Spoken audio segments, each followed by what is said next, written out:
where you are only allowed to attack by dropping units. Spawning up here in the top left-hand side in the red, it is Giant Dad. And his opponent down here in the bottom right-hand side, representing Lop, it is the Viper.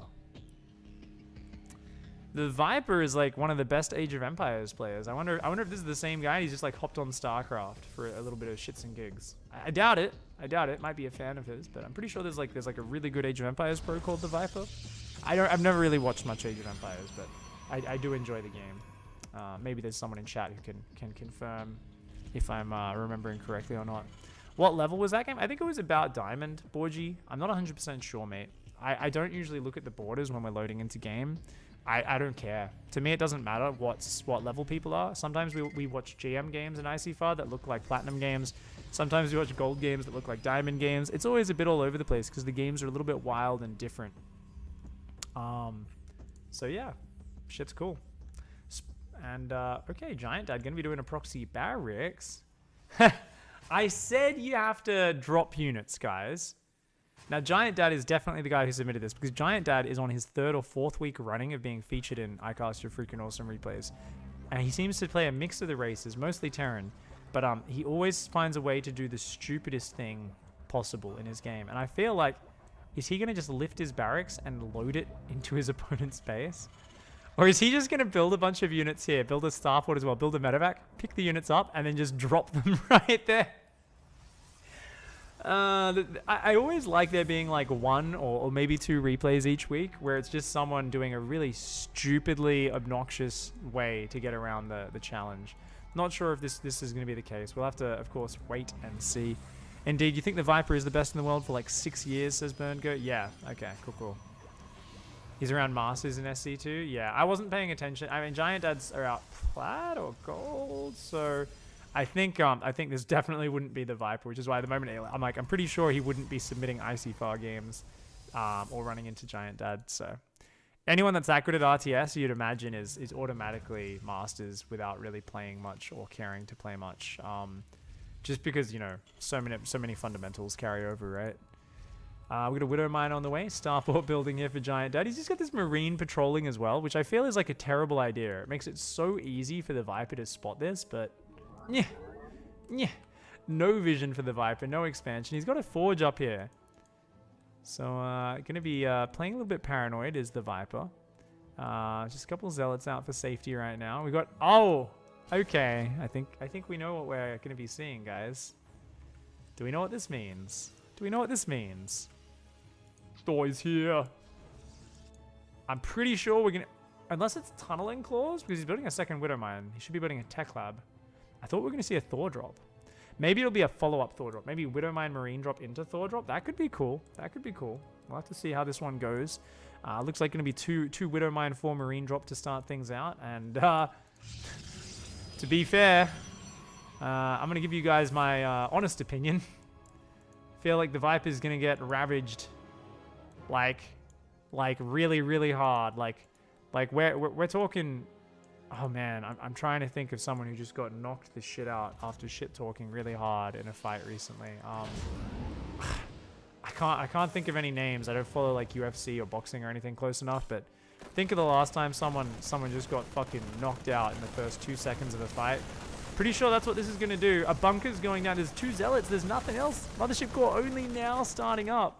Oh, Giant Dad. I mean, I guess he's got to take down these pylons though. Cannon starting to go down for the Viper in response. A Thor is on the way behind this guy, so there's going to be a Thor drop just after this.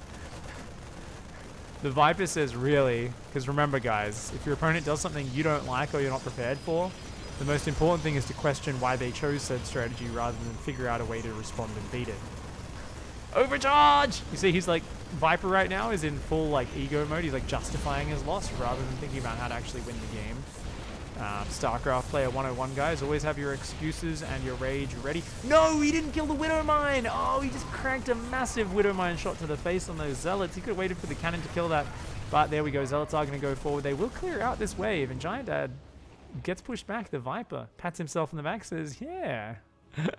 All right, buddy. I fucked you up. Little does he know that there is a Thor ready.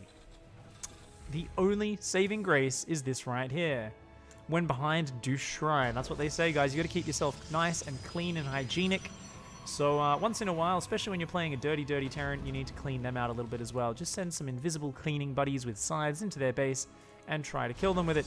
Uh-oh, Zealots and Mothership Core. They're going to try and fight this. The Thor is so stupid. It's shooting the Mothership rather than the Zealots. God, Thors are some of the most moronic units. It's like they just grabbed like 3 Tychuses, duct taped their brains together, and put them in one suit.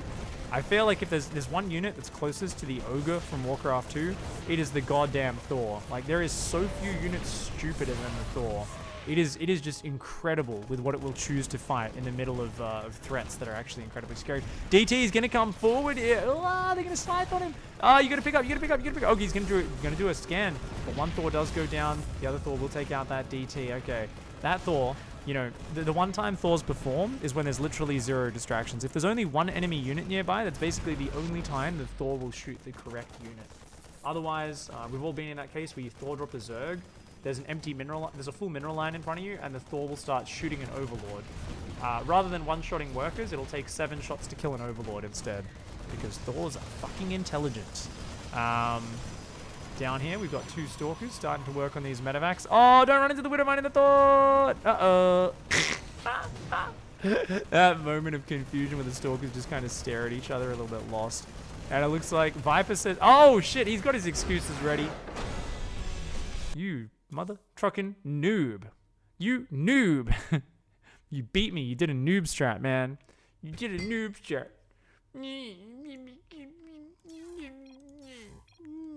Noob. Remember, guys, rule 101 of being a StarCraft player, have your excuses ready. If you're not good at bringing up excuses on the spot, have a notepad on your desk. It's one of the most important things. Write down your excuses ahead of time. Always have a few extra excuses in store. And remember, if your opponent beats you, it's because they're playing the game wrong. These are the golden rules of StarCraft. If you do that, you're just gonna have a great time playing. You'll feel really awesome as like the venom fucking runs through your veins every loss, and you're unable to accept that you might have maybe done something wrong at some point throughout the game. But that's okay. You'll enjoy yourself. Good job, Giant Dad. Thanks for the submission. Cute drop there. Widowmine Marine Bunker Rush into a Thor. GG, well played. You know what's really funny about that first rush as well? It's not even complicated to deal with. You literally like pull your probes and your Zealots and you A move before the bunker finishes. And you just make sure the Widowmine doesn't kill every single probe. And you'll be fine. But, you know, 90% of the time, man, StarCraft players they see the rush, it surprises them, and they're already making excuses and whining like the little bitches that we all are. I'm not exclusive to this, guys. I'm not mutually exclusive. I'm a whiny bitch too sometimes. You guys who watch my stream enough see it every now and then. Not too often, I hope, but I think we're all a whiny bitch once in a while. It's good to make fun of ourselves and good to remember that being a whiny bitch is really whiny and bitchy. So thanks for watching, guys. Hopefully you enjoyed this week's IC4. Don't forget to send in replays for next week, where you cannot take an expansion adjacent to any other one of your own expansions. Good luck, have fun. Send your replays in, I'll cast them next week. Thanks for watching, guys. I'll see you next time. Don't forget to hug a watermelon, kick a walrus, and of course, punch a cactus to the moon. I'll see you guys next time. Goodbye and good night. Noob. Learn to play the game.